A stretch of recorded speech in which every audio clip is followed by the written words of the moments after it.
नमस्कार दोस्तों, जय हिंद, वंदे मातरम। मैं आपके साथ जायसवाल सर। आप सभी का स्वागत अभिनंदन है टीटी फैमिली शिक्षकों के परिवार जायसवाल कोचिंग सेंटर पर, पावर्ड बाई शिक्षा ही प्रकाश है। दोस्तों, आज की क्लास में हम बात करने वाले हैं पर्यावरण ईवीएस एनसीईआरटी क्लास रहेगी और यह क्लास नंबर 10 बाई जायसवाल रहेगी। इसके पहले 9th क्लास आपके एनसीईआरटी बेस्ड कंप्लीट कर चुके हैं, जिसका आई बटन पे यहाँ पे ऑलरेडी लिंक दे दिया गया है। तो चलिए देर न करते हुए क्लास को कंटिन्यू करते हैं और आपका फीडबैक जानते हैं। प्रत्येक प्रश्न का आप सभी लोगों को फीडबैक करना है, कमेंट करना है और अपना स्कोर शेयर करना है। तो चलिए, पहला प्रश्न स्क्रीन पर पूछा जा रहा है। जायद कृषि ऋतु तक होती है। तो जो जायद की कृषि होती है, कल की क्लास से हम अगली क्लास कंटिन्यू करेंगे। कल जो प्रश्न कर रहे थे उसी टॉपिक से बात करेंगे। तो जायद कृषि जो किस ऋतु तक होती है? जून से सितंबर, अप्रैल से जून, अक्टूबर से जनवरी, दिसंबर से फरवरी। अगर आपने इसके पहले जो 9th क्लास अगर आपने देखा होगा तो उसमें मैंने डिटेल के साथ बताया भी था जायद कृषि के बारे में। तो जायद कृषि किस ऋतु तक होती है? अप्रैल से जून तक होती है, यानी गर्मी महीना कह सकते हैं। अब बात करेंगे ज्वालामुखी से संबंधित, आपका चैप्टर रहेगा। ज्वालामुखी से संबंधित कुछ प्रश्न कर लेते हैं जो सीटेट एग्जाम या other state level TT exam में पूछे जाते हैं। कौन सा ज्वालामुखी पर्वत है? यूराल हो गया, ऑपलेशियन हो गया, आपकी किलिमंजारो हो गया, अरावली हो गया। सभी बताइए कमेंट बॉक्स में। जी हाँ, प्रत्येक भाई बहन गृहिणी यहाँ पे सभी कमेंट कीजिएगा जिनका सपना है टीटी एग्जाम को फतेह करना। जायसवाल सर आप सभी का वेलकम, अभिनंदन करते हैं। कौन सा ज्वालामुखी पर्वत है? तो सभी लोग जानते हैं जो किलिमंजारो है, ये ज्वालामुखी पर्वत कहलाता है। हमारा सी वाला ऑप्शन यहाँ पर सही हो जाएगा। किलिमंजारो जो है आपका, यह तंजानिया में स्थित एक निस्की ज्वालामुखी पर्वत है। किलिमंजारो पर्वत दुनिया का सबसे ऊंचा गुप्त खड़ा पर्वत है और साथ ही साथ विश्व का चौथा सबसे उभरा पर्वत है, जो आधार से 5,882 मीटर ऊंचा है। आधार मतलब धरती या समुद्र तल की ऊंचाई की बात करते हैं। अगला प्रश्न देख लेते हैं क्या पूछा जाए है। आप लोगों की स्क्रीन पर प्रश्न दिया गया है। कोटोपेक्सी एक जागृत ज्वालामुखी है जो अवस्थित है सिसिली में, हवाई में, एंडीज में या रॉकीज में अवस्थित है। चार ऑप्शंस आप लोगों की स्क्रीन पर दिए जा चुके हैं। तो राइट ऑप्शन क्या हो जाएगा? कोटोपेक्सी एक जागृत ज्वालामुखी है जो कहाँ पर अवस्थित है? आपके एंडीज पर। जी हाँ, कहाँ पर अवस्थित है? आपके एंडीज की बात करते हैं। यह विश्व का सबसे ऊंचा ज्वालामुखी है। कोटोपेक्सी ज्वालामुखी पर्वत है जो दक्षिण अफ्रीका महाद्वीप के इक्वेडोर में एंडीज पर्वतमाला पर स्थित है। ज्वालामुखी के प्रकार कितने होते हैं? ज्वालामुखी एक सक्रिय ज्वालामुखी होती है, एक प्रसुप्त ज्वालामुखी होती है और तीसरी होती है शांत या मृत ज्वालामुखी। अगला प्रश्न जो स्क्रीन पर दिया गया है कि ज्वालामुखी पर्वतमाला सामान्यतः कहाँ पाई जाती है? प्रशांत महासागर, अटलांटिक महासागर, हिंद महासागर या आर्कटिक महासागर पर पाई जाती है। सभी कमेंट कीजिएगा। तो दोस्तों, यहाँ पे ज्वालामुखी पर्वतमाला जो सामान्यतः पाई जाती है वह आपके प्रशांत महासागर पर पाई जाती है। तो अकॉर्डिंग टू क्वेश्चंस पहला ऑप्शन यहाँ पर सही हो जाएगा। प्रशांत महासागर में सर्वाधिक भूकंप भी आता है और ज्वालामुखी पर्वतमाला से 90% भूकंप आता है, जिसमें लगभग 81% भूकंप सबसे बड़े होते हैं। अगला प्रश्न यहाँ पे क्या पूछा जा रहा है कि ज्वालामुखी से निकले पिघले लावा के ठोसीकरण से बनी चट्टान किसका उदाहरण है? संगमरमर चट्टान, ग्रेनाइट चट्टान, बेसाल्ट चट्टान या मैग्नेटाइट चट्टान की बात करते हैं। तो ज्वालामुखी से निकले पिघले लावा के ठोसीकरण से जो बनी चट्टान होती है, ये किसका एग्जाम्पल होता है? तो यह बेसाल्ट चट्टान का एग्जाम्पल होता है। ठीक है, किसका होगा? ठोसीकरण बेसाल्ट चट्टान का एग्जाम्पल है और यह आग्नेय चट्टान होता है। जो बेसाल्ट चट्टान है ये एक आग्नेय चट्टान होता है और दक्कन का जो पठार है यह बेसाल्ट शैल अर्थात चट्टानों से ही बना हुआ है। परीक्षा के जैसे जो महत्वपूर्ण पॉइंट्स है जो हम प्रत्येक सेट पर करते हैं, प्रत्येक क्लास पर करते हैं। पृथ्वी का सबसे बड़ा ज्वालामुखी का दर्जा किसे प्रदान किया गया है? तो पृथ्वी का सबसे बड़ा ज्वालामुखी हवाई द्वीप मौना लोवा को प्रदान किया गया है। विश्व का सबसे ऊंचा ज्वालामुखी पर्वत कहाँ पर है? कोटोपेक्सी है, इक्वेडोर एंडीज पर्वतमाला पर स्थित है। अगला जो महत्वपूर्ण बिंदु है कि भूमध्य सागर के प्रकाश स्तंभ किस ज्वालामुखी को कहते हैं? तो भूमध्य सागर के प्रकाश स्तंभ आपके इटली स्ट्राम्बोली ज्वालामुखी को कहते हैं। भारत दक्षिण एशिया का एकमात्र सक्रिय ज्वालामुखी कौन सा है? बैरन द्वीप, जो कि अंडमान निकोबार द्वीप समूह पर स्थित है। किस महाद्वीप में एक भी ज्वालामुखी नहीं है? तो ऑस्ट्रेलिया एक ऐसा महाद्वीप है जहां पर एक भी ज्वालामुखी नहीं है। भारत के प्रमुख जो ज्वालामुखी हैं उनके बारे में चर्चा करेंगे। एक है बैरन द्वीप, अंडमान निकोबार द्वीप पर है, भारत का एकमात्र सक्रिय ज्वालामुखी है। नारकोंडम अंडमान निकोबार द्वीप समूह पर, बारातंग ये भी आपके अंडमान निकोबार द्वीप समूह पर स्थित है। दक्कन ट्रैप ये महाराष्ट्र पर है, और धिनोधर पहाड़ी जो कि गुजरात पर है। तो देखिए, जो सक्रिय ज्वालामुखी है भारत में वह बैरन द्वीप अंडमान निकोबार द्वीप पर है, ये जान लीजिएगा, ये बहुत बार पूछा जाता है। आइए बात करते हैं अगले प्रश्न की। अगला प्रश्न है, एक ऐसा ज्वालामुखी जिसके फिर से फूटने की उम्मीद नहीं है, उसे किसे कहा जाता है? आपके सिंडर कोन, मोरेन, लावा, विलुप्त ज्वालामुखी। देखिए, प्रश्न पर ही उत्तर छिपा हुआ है। ऐसा ज्वालामुखी जिसके फिर से फूटने की उम्मीद नहीं है, मतलब कहीं ना कहीं वो विलुप्त हो चुका है, वो दोबारा आएगा ही नहीं। तो विलुप्त ज्वालामुखी, जैसे डायनासोर यहाँ पे विलुप्त हो चुके हैं। ठीक है, तो ऐसा ज्वालामुखी जिसमें ऐतिहासिक काल से कोई उजागर ही नहीं हुआ है, जिसमें पुनः उजागर होने की कोई संभावना ही नहीं है, उसे विलुप्त या शांत ज्वालामुखी कहते हैं। जैसे ईरान का कोह सुल्तान, देवबंद तंजानिया का, और किलीमंजारो केटू की बात करते हैं, और एंडीज पर्वत श्रेणी का आपका एकांकागुआ पर्वतीय श्रृंखला एवं घाटियों की बात करते हैं। अगला प्रश्न स्क्रीन पर पूछा जा रहा है कि नीचे दिए गए शहरों में से किसमें जो है रेत के पहाड़, जिन्हें रेत के टीले कहा जाता है, पाए जाते हैं? आपके आबू धाबी में, बर्लिन में, थिम्पू में, या आपके काबुल की बात करते हैं? सभी कमेंट कीजिएगा। जी हाँ जयसवाल सर, आप सभी के कमेंट का, फीडबैक का वेलकम, अभिनंदन करते हैं। तो नीचे दिए गए जो शहरों हैं, शहर दिए गए हैं, इनमें से एक में रेत पहाड़, जिन्हें रेत के टीले कहा जाता है, तो यहाँ पे वह पाया जाता है। आबू धाबी की बात करेंगे, पहले ऑप्शन की बात करेंगे। किसी भी प्रश्न पर अगर आपका डाउट है, बेफिक्र आप लोग कमेंट कर सकते हैं, फीडबैक कर सकते हैं। आपके कमेंट का, फीडबैक का, एक एक कमेंट, एक एक फीडबैक आपके स्कोर को बेटर करता जाता है, आपकी तैयारी को बेहतरीन करता जाता है, आपकी सिलेक्शन की उम्मीद को, सी-टेट एग्ज़ाम को क्रैक करने की 101% यहाँ पे सही करता जाता है।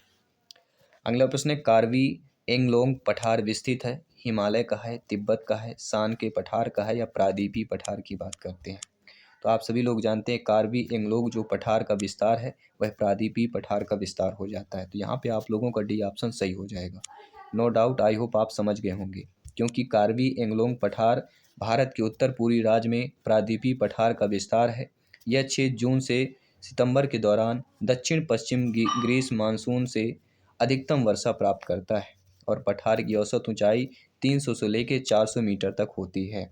पठार से संबंधित कुछ महत्वपूर्ण पॉइंट्स कर लेते हैं, बिंदु कर लेते हैं, जो एग्जाम के लिए बहुत ही महत्वपूर्ण है। भारत का सबसे बड़ा पठार सभी लोग जानते हैं दक्कन का पठार कहलाता है। दक्कन का पठार कहाँ पर स्थित है? महाराष्ट्र पर स्थित है। भारत का सबसे ऊंचा पठार लद्दाख का पठार कहलाता है। लद्दाख का पठार कहाँ पर स्थित है? जम्मू कश्मीर पर स्थित है। अगला, भारत का सबसे ठंडा पठार लद्दाख का कहलाता है। अगला, विश्व का सबसे ऊंचा पठार तिब्बत का पठार कहलाता है, जो कि चीन में आया हुआ था, चीन का है, और यह एमपी टेट सी टेट में पूछा गया प्रश्न है। अगला प्रश्न है, विश्व का सबसे बड़ा पठार कौन सा कहलाता है? पामीर का पठार, अगर विश्व का पूछा जाता है। अभी तक हम भारत की बात कर रहे थे। भारत का सबसे ऊंचा पठार लद्दाख का पठार, भारत का सबसे बड़ा दक्कन का पठार, ठीक है, भारत का सबसे ठंडा लद्दाख का पठार हो गया। अब बात करेंगे विश्व के। तो विश्व का सबसे बड़ा पठार पामीर का है, और विश्व का सबसे ऊंचा पठार तिब्बत का पठार, जो कि चीन पर है। अगला आता है, भारत का छोटा नागपुर का पठार, ये झारखंड संसार की छत कहलाती है। पामीर का पठार यह संसार की छत कहलाती है। अगला प्रश्न स्क्रीन पर दिया गया है, आइए जान लेते हैं, आपका फीडबैक भी जान लेते हैं। अगला प्रश्न है, निम्न से किस स्थलाकृति का निर्माण जो है हिमानी द्वारा हुआ है? लैपीज स्थलाकृति, यू आकार की घाटी, वी आकार की घाटी, जलप्रपात। ये सी टेट में आया हुआ प्रश्न है, कई बार रिपीट हुआ प्रश्न है। दोस्तों, ऐसी स्थलाकृति का निर्माण हिमानी द्वारा हुआ है, वह हमारी कहलाती है यू आकार की घाटी। ठीक है, किसका? हिमानी द्वारा अगर होता है, हिमानी यानी बर्फ की बात करते हैं, तो यू आकार की घाटी का निर्माण हुआ है। क्योंकि आप सभी लोग जानते हैं कि हिम नदी द्वारा इसका निर्माण होता है। इसका नामकरण अंग्रेजी वर्णमाला के यू अक्षर के आधार पर हुआ, जिससे इस घाटी की आकृति भी मिलती है, और अपर्दन के कारण इसके जो दोनों किनारे होते हैं काफ़ी समांतर एवं अंतोदर ढाल वाले बन जाते हैं। जलप्रपात एक प्रमुख प्रवाही जल नदी कृत अपरदनात्मक स्थल रूप होता है, और जो वी आकार की घाटी होती है इसका नामकरण अंग्रेजी के वी अक्षर के आधार पर किया गया है, और इस आकार की घाटियों का निर्माण युवा नदियों के द्वारा होता है। ठीक है, जो वी आकार की घाटी है युवा नदियों के द्वारा इस वी आकार घाटी का निर्माण होता है। जब नदी जो है निम्नवर्ती कटाव द्वारा अपनी तली के कम गहरा करती है तो वी आकार की घाटियों का निर्माण होता है। तो वी आकार यू आकार दोनों की घाटियों का निर्माण आपने पढ़ लिया, क्योंकि इन दोनों में से अक्सर आपके एग्जाम में यू या वी आकार की घाटी का पूछ लिया जाता है। अगला प्रश्न है, भारत में हिमालय की सबसे ऊंची चोटी का नाम बताना है। Mount K two, Mount Everest, Mount Kanchenjunga, Mount Dhaulagiri की बात करते हैं। तो आप सभी लोग जानते हैं भारत में हिमालय की जो सबसे चोटी का जो नाम है वह कहलाता है माउंट केटू, या M-K2 के नाम से भी आपका प्रसिद्ध है। भारत में स्थित हिमालय का सबसे ऊंची केटू है, जो कि गॉडविन ऑस्टिन के नाम से भी जानी जाती है। यह चोटी जम्मू कश्मीर के काराकोरम श्रेणी पर स्थित है। इस चोटी की ऊंचाई लगभग 8611 मीटर है, और विश्व की सबसे ऊंची पर्वत चोटी माउंट एवरेस्ट है, जो कि नेपाल पे स्थित है। इसकी ऊंचाई 8848 या 8850 मीटर मानी गई है। गॉडविन ऑस्टिन या माउंट केटू भारत की सबसे ऊंची पर्वत चोटी गॉडविन ऑस्टिन 8611 मीटर है। यह काराकोरम पर्वत श्रेणी पर स्थित है। काराकोरम श्रेणी ट्रांस हिमालय क्षेत्र का एक भाग है, और ट्रांस हिमालय क्षेत्र का निर्माण हिमालय से पहले हो चुका था, इसलिए इस क्षेत्र की अन्य श्रेणियां और लद्दाख और जस्कर कहलाती हैं। अगला प्रश्न जो स्क्रीन पर दिया गया कि माउंट एवरेस्ट के बारे में सही कथन हमें चुनना है। यह नेपाल का भाग है और इसकी चोटी की ऊंचाई के अंतर्गत आता है, अतः यहाँ सर्वाधिक भूस्खलन की घटनाएं होती हैं, और यहाँ पर चोटी की बात करते हैं 89 मीटर है। अगले ऑप्शन की बात करें, यह भारत का भाग है और इसकी चोटी की ऊंचाई 9850 मीटर है। यह तिब्बत का भाग है और इसकी चोटी की ऊंचाई 9850 मीटर है। या कह सकते हैं ये जम्मू कश्मीर का भाग है और इसकी चोटी 8900 मीटर है। इसके लिए राइट ऑप्शन क्या हो जाएगा, माउंट एवरेस्ट के बारे में जो सही कथन दिया गया है यह नेपाल का भाग है और इसकी चोटी की ऊंचाई के अंतर्गत देखें यहाँ सर्वाधिक भूभास्खलन की घटनाएं होती जो 8900 मीटर मानी गई है। आइए बात करते हैं अगले प्रश्न की, जो आप लोगों की स्क्रीन पर आ चुका है। अगला प्रश्न है, माउंट एवरेस्ट एक भाग है, किसका भाग है? म्यांमार का, भारत का, तिब्बत का, या नेपाल का भाग है? तो आप सभी लोग जानते हैं माउंट एवरेस्ट एक किसका भाग कहलाया जाता है, तो माउंट एवरेस्ट एक आपका नेपाल का भाग कहलाया जाता है। यहाँ पे डी ऑप्शन सही हो जाएगा। ठीक है, जिसकी ऊंचाई 88, 48 या 89 मीटर मानी गई है। अगला प्रश्न देख लेते हैं। प्रश्न दिया गया कि इनमें से विश्व का सबसे ऊंचा पठार कौन सा कहलाता है? दक्कन का पठार, मालवा का पठार, छोटा नागपुर का पठार, या तिब्बत का पठार कहलाता है? तो इनमें से विश्व का जो सबसे ऊंचा पठार कहलाता है वह हमारा कौन सा कहलाता है? तिब्बत का पठार कहलाता है, जो कि डी ऑप्शन आपकी स्क्रीन पर दिया गया है। और आप सभी लोग जानते हैं कि तिब्बत का पठार विश्व का सबसे ऊंचा पठार है। इसकी ऊंचाई 4500 मीटर है या 14,800 फीट की बात करते हैं। तिब्बत का पठार मध्य एशिया में स्थित सबसे ऊंचाई वाला पठार है। यह दक्षिण में हिमालय पर्वत श्रृंखला से लेकर उत्तर में तकला मकान मरुस्थल तक विस्तृत है। यह पठार 1000 किलोमीटर लंबा पूर्व से पश्चिम तक 2500 किलोमीटर चौड़ा है, और इसके इर्द गिर्द विश्व के सबसे लंबे 14 पर्वत इसी क्षेत्र में पाए जाते हैं। अगला प्रश्न दिया गया कि पृथ्वी पर माउंट एवरेस्ट सबसे ऊंची पर्वत चोटी है, यह किसकी ऊंचाई है? 88, 48, 18,888, 8000 या 848? तो आप सभी लोग जानते हैं पृथ्वी पर माउंट एवरेस्ट का सबसे ऊंची पर्वत चोटी है, यह किस ऊंचाई पर स्थित है? आपके 88, 48 मीटर की ऊंचाई पर स्थित है। ठीक है, जो कि लगभग 8900 मीटर माना जाता है। तो यहाँ पे हमारा पहला ऑप्शन सही हो जाएगा। ठीक है, आइए बात करते हैं आपके अगले प्रश्न की। अगला प्रश्न आप लोगों की स्क्रीन पर दिया गया है कि भारत के किस क्षेत्र में अधिकतम भूस्खलन की घटनाएं होती हैं? उत्तर पूर्वी पहाड़, हिमालय, पश्चिमी घाट व नीलगिरी, या उत्तरी घाट की बात करते हैं। तो भारत के जिस क्षेत्र में अधिकतम भूस्खलन की घटनाएं होती हैं वह हमारा कहलाता है हिमालय का क्षेत्र। ये साथियों, भारत का हिमालयी जो क्षेत्र है अत्यधिक सुभेद्यता क्षेत्र के अंतर्गत आता है, अतः यहाँ सर्वाधिक भूस्खलन की घटनाएं होती हैं। अगला प्रश्न देख लेते हैं।